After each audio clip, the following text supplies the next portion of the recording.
तो आपको अगर आपको बेसिक इंग्लिश भी आता है तो आप कैबिन क्रू बन सकते हो। ऐसा नहीं है कि आपको बहुत फ्लुएंट लो, जिससे क्या होगा आपका थोड़ा सा ना कॉन्फिडेंस बिल्ड होगा। कितना भी कॉन्फिडेंट इंसान हो, अगर इंटरव्यू में जा रहा है थोड़ा बहुत नर्वस अंदर से फील करता ही। Don't be like everybody. सब बोल रहे हैं कि I want to travel, I don't to do this, इसीलिए I want to be a cabin crew and all of that. नहीं, आपको डिफरेंट बोलना है, आपका answer. Hi guys, welcome back to my channel. This is Paramita. तो आज हम बात करेंगे interview tips and tricks that got me selected in a cabin crew interview. अगर आपने मेरा प्रीवियस वीडियो देखा होगा, आपने देखा ही होगा कि मैं कितने एयरलाइंस के लिए इंटरव्यू दिया है और मैं कितनी बार रिजेक्ट हो चुकी हूँ। So I know these tips and tricks कि कैसे आप उनको क्या चाहिए और आप कैसे सिलेक्ट हो सकते हो। So I will share my experience, मतलब I will guide you through my experience. Now we'll talk about the process. First and foremost, it's your grooming. Grooming is very important. आप कोई भी इंटरव्यू के लिए जाते हो, आपका फर्स्ट इंप्रेशन बहुत ज्यादा इंपॉर्टेंट होता है। तो पहला तो आप अपना ग्रूमिंग ठीक करोगे। पहले आप क्राइटेरिया के हिसाब से आप फॉर्मल्स पहन लो, अपना मेकअप अच्छे से कर लो, इंटैक्ट होना चाहिए, अपना हेयर अच्छे से कर लो। आप देख लो कि आपको कौन से इयररिंग्स पहनने हैं, कौन से वॉच पहनने हैं, कौन सा आपका नेल पेंट होना चाहिए कैबिन क्रू के। उसके लिए मैं शॉर्ट्स वीडियो बना के डाल दूंगी ये छोटे छोटे इन्फॉर्मेशन, बट आई थिंक ये इन्फॉर्मेशन मोस्ट ऑफ द लोगों को पता ही होता है कि क्या करना है। तो ग्रूमिंग इज वेरी इंपॉर्टेंट। तो आपका ग्रूमिंग अच्छा होना चाहिए। ग्रूमिंग के बाद आपका क्या आता है, बॉडी लैंग्वेज। बॉडी लैंग्वेज भी आपका बहुत ज्यादा मैटर करता है, बिकॉज अगर आप एक इंटरव्यू में जा रहे हो, अगर वो आपको 10 में से एक इंसान को अगर वो सिलेक्ट कर रहे हैं, तो ऑब्वियसली वो बहुत सारी चीजें ऑब्जर्व करते हैं, नोटिस करते हैं। उसके बाद ही आपकी बॉडी लैंग्वेज से भी दिखता है कि आप नर्वस हो कि नहीं हो, आपके अंदर वो कॉन्फिडेंस है कि नहीं है। So you will have to appear as you are confident. ठीक है, have to talk as you are confident. Eyes आपके ऐसे ऐसे ऐसे ब्लिंक नहीं करनी चाहिए। आप ऐसे बोल रहे हो तो ओ यूज नहीं करना चाहिए। You have to be like, अगर आप बैठे भी हो तो you're sitting very confidently. Your body language should speak that you're confident person. Second is practice basic English and communication. तो आपको अगर आपको बेसिक इंग्लिश भी आता है तो आप कैबिन क्रू बन सकते हो। ऐसा नहीं है कि आपको बहुत फ्लुएंट होना पड़ेगा, you have to speak like foreigner to be a cabin crew. नहीं, डोमेस्टिक एयरलाइन के लिए अगर आपको बेसिक इंग्लिश आता है और आप कॉन्फिडेंटली बोलते हो तो आप बन सकते हो कैबिन क्रू। एक्सक्यूज मी, मैंने देखा है, मैंने बहुत सारे वीडियोस ऐसे देखे हैं जहां पे लोग आपको आंसर्स सजेस्ट कर रहे हैं, आपको बता रहे हैं कि आप ये आंसर्स दे दो, और इतने मतलब हाई लेवल के आंसर्स हैं, हाई लेवल के इंग्लिश है जो मतलब आपको नहीं चाहिए कैबिन क्रू बनने के लिए। ट्रस्ट मी, अगर आप इतने हाई लेवल के आंसर्स दोगे ना, दे विल अंडरस्टैंड कि आपने इंटरनेट से कॉपी किया है। वो हर रोज इंटरव्यू लेते हैं, वो हर रोज इतने लोगों से डील करते हैं, तो वो बहुत एक्सपीरियंस है, उनको पता। आपको लग रहा होगा कि मैं ऐसे बोलूंगी उनको पता नहीं चलेगा, नो, उनको पता चल जाएगा। इसलिए मेरा ये सजेशन रहेगा कि प्रैक्टिस बेसिक इंग्लिश कम्युनिकेशन और अपना आंसर्स खुद बनाओ। भले ही आप देख लो इंटरनेट से 10 जगह से, बहुत सिंपल और बहुत बेसिक आंसर बनाओ। ट्रस्ट में आप उसी से सिलेक्ट होगे, तब भी उनको पता चलेगा कि ये नेचुरली ये इसका बना हुआ आंसर है और ये अपना आंसर दे रही है, एंड वो रिलेट कर पाएंगे आपसे। अगर आप इंटरनेट से कॉपी करके अगर आप इतने बड़े बड़े लंबे चौड़े आंसर्स दोगे ना, वो आपसे रिलेट नहीं कर पाएंगे, you will not be selected. मैंने जो आंसर दिया था ना, वो बहुत बेसिक था, और मेरे बैच में जो लोग थे जो सिलेक्ट हुए ना, उन लोगों ने भी बहुत बेसिक आंसर दिया था। 4-5 लाइन का आंसर दिया था, बट बहुत कॉन्फिडेंट थे और लोग रिलेट कर पा रहे थे। आजकल क्या होता है ना, लोग ऐसे रट रटा के आके आंसर्स देते हैं। इसलिए आप बेसिक इंग्लिश प्रैक्टिस करो, दैट्स इट। आपको कुछ बहुत बड़ा इंग्लिश प्रैक्टिस करने की जरूरत नहीं है। बेसिक इंग्लिश अगर आपको बोलना आता है, आप क्या। Third is know your airline. आप जिस कंपनी के लिए अप्लाई कर रहे हो, उस कंपनी के बारे में थोड़ा बहुत इंफॉर्मेशन आपको आना चाहिए। थोड़ा बहुत इंफॉर्मेशन एज इन कि आपसे वो पूछ सकते हैं कि why do you want to join this airline. So you should know कि वो एयरलाइन कहाँ है, कितना ग्रो कर रहा है, वो कंपनी का क्या पोजीशन है, जिससे कि आप उस आंसर में ये सब चीज इंक्लूड कर सको। तो इंटरव्यूअर को अच्छा लगेगा कि आप प्रैक्टिस करके आए हो, आप जानते हो कंपनी के बारे में, you serious about this interview, you serious about this job, you really want this job. Obviously वो उनको ही लेंगे जिनको ये जॉब चाहिए। वो उनको क्यों लेंगे जो सिर्फ ट्राई करने के लिए आए हैं। वो अलग बात है कि हो जाता है कभी कभी ऐसे लोगों का जो सिर्फ ट्राई करने के लिए आए हैं और उनको पता नहीं चलता या जो भी हो, बट अगर आप बोलोगे, आप ज्यादा प्रोफेशनल भी लगोगे, and they will understand that you are very serious about it. So they आपकी तरफ उनका ध्यान जाएगा कि ये प्रिपेयर करके आया है। Mock interview with your friend और मिरर। आप इंटरव्यू देने जाने से एक दिन पहले आप अपना मॉक इंटरव्यू कर लो, कोई भी क्वेश्चंस के साथ कर लो, जिससे क्या होगा आपका थोड़ा सा ना कॉन्फिडेंस बिल्ड होगा। कितना भी कॉन्फिडेंट इंसान हो, अगर इंटरव्यू में जा रहा है थोड़ा बहुत नर्वस अंदर से फील करता ही है।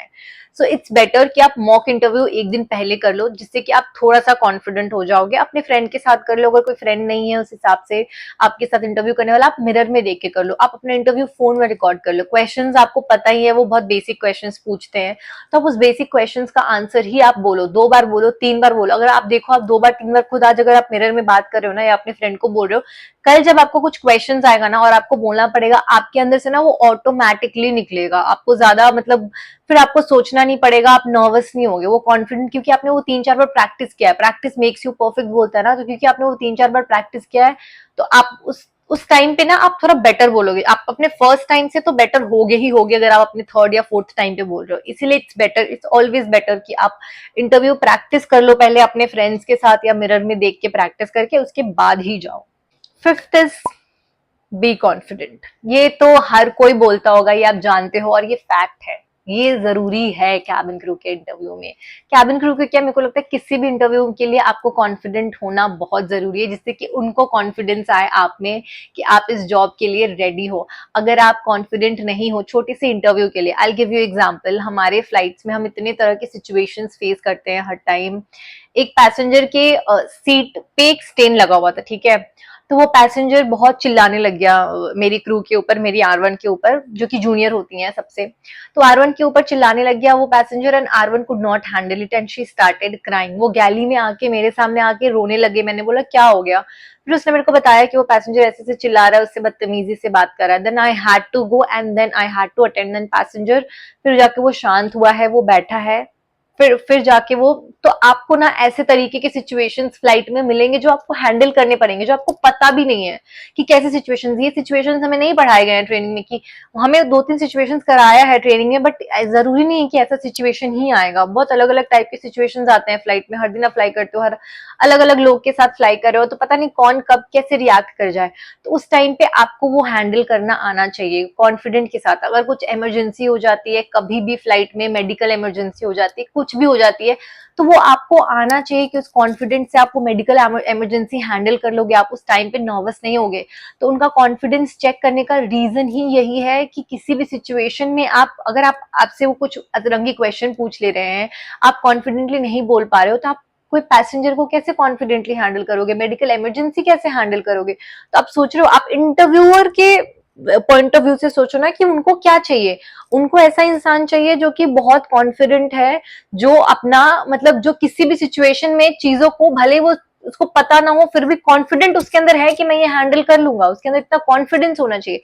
तो इंटरव्यू को वो कॉन्फिडेंट इंसान चाहिए। अगर आपको आंसर नहीं भी आता, still you are trying and giving answer confidently, they will consider that. Trust me, they will consider that. Confidence बहुत इंपॉर्टेंट है।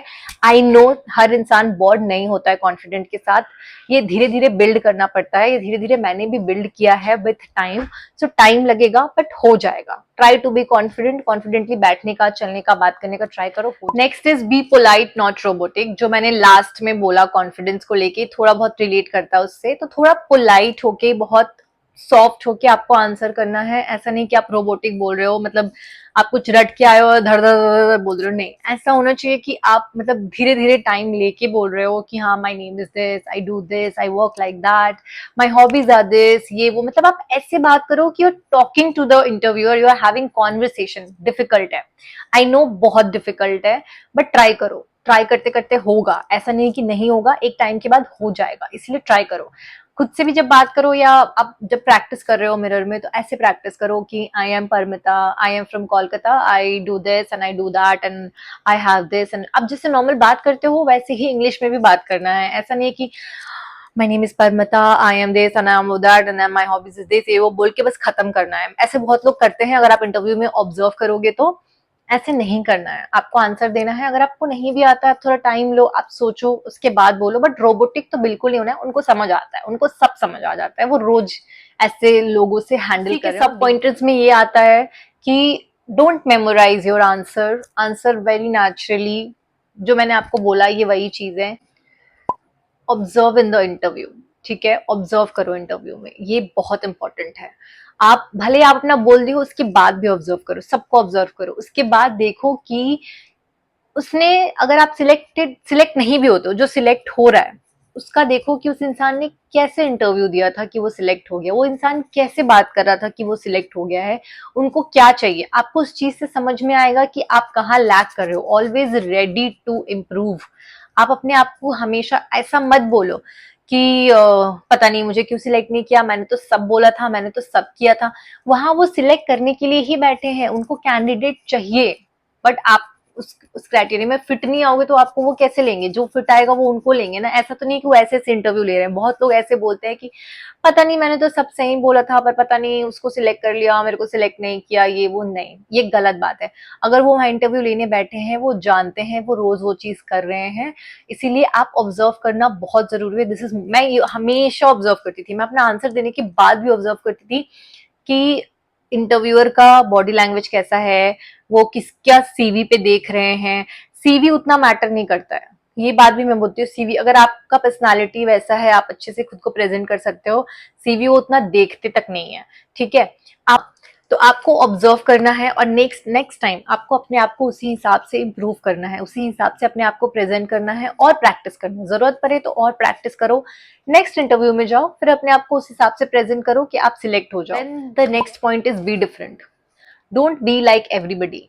सब बोल रहे हैं कि I want to travel, I don't to do this, इसीलिए I want to be a cabin crew and all of that. नहीं, आपको डिफरेंट बोलना है, आपका आंसर डिफरेंट होना चाहिए जिससे कि वो आपको नोटिस कर सके। आप क्योंकि वो हर किसी से एक ही आंसर सुन रहे हैं, तो अगर आपका टोन अलग आएगा ना, या तो अपना टोन चेंज कर लो या अपने आंसर बोलने का तरीका चेंज कर लो। ऐसा नहीं कि आप अब आंसर, अगर आपसे कोई इंट्रोडक्शन पूछा तो ऑब्वियसली इंट्रोडक्शन तो आप सेम ही बोलोगे, माय नेम से ही स्टार्ट करोगे।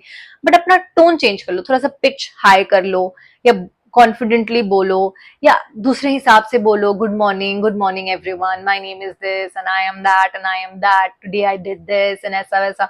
तो थोड़ा सा अलग बना लो अपने आंसर को, तुरंत प्रिपेयर कर लो, कोई एक्स्ट्रा लाइन ऐड कर दो जिससे कि इंटरव्यूअर को क्लिक हो। अरे इसने ये बोला, अरे ये कॉन्फिडेंट है, अरे इसको आता है, अरे she might be the one for this position, जिससे कि वो आपको दूसरे राउंड के लिए सिलेक्ट कर ले। तो be different, always be different. कभी भी मत, और ये सब तो कभी मत बोलना thank you so much for giving me this opportunity, please. वो पहले ही रिजेक्ट कर देते हैं। I love to travel, that's why I want to be a cabin crew, ये सब कभी मत बोलना। ऐसा आंसर बनाओ जो थोड़ा सा रिलेटेबल हो, जिससे कि वो रिलेट कर पाए।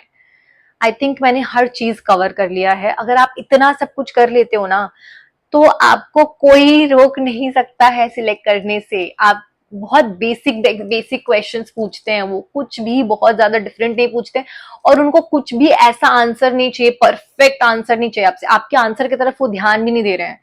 ध्यान वो किस चीज में दे रहे हैं? आपके बॉडी लैंग्वेज पे, आप कैसे बात कर रहे हो, कितना कॉन्फिडेंट हो, क्या बोल रहे हो। क्या बोल रहे हो उनको फर्क नहीं पड़ता, वो आधा सुनते भी नहीं है।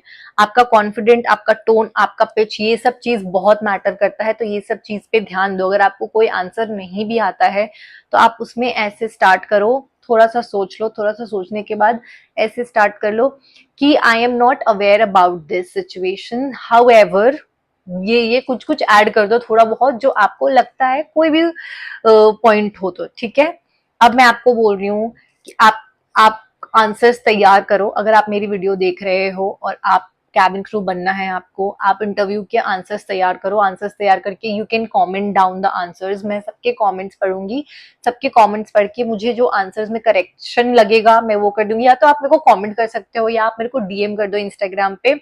मैं टाइम निकाल के आपके आंसर्स देखूंगी। मेरे को अगर लगेगा कि इस आंसर में करेक्शंस का जरूरत है तो मैं आपको बोल दूंगी कि आप करेक्शंस करके ऐसे बोलो। आप मेरे को ऑडियो भी भेज सकते हो अपना, तो मैं ऑडियो सुन लूंगी टाइम निकाल के, और मैं आपको ऑडियो ही भेज दूंगी कि आप ऐसे ऐसे बोलो, ऐसे ऐसे करो, जिससे कि आपको थोड़ा सा हेल्प हो जाए। मैं ये बोलूंगी कि परेशान मत हो, काम डाउन, हो जाएगा, सब हो जाएगा, टाइम के साथ सब हो जाएगा। प्रैक्टिस करो, अपना थोड़ा टाइम दो, थोड़ा इन्वेस्ट करो अपने आप को इस चीज में। ठीक है, thank you so much for watching this video. I will see you next time. Bye bye.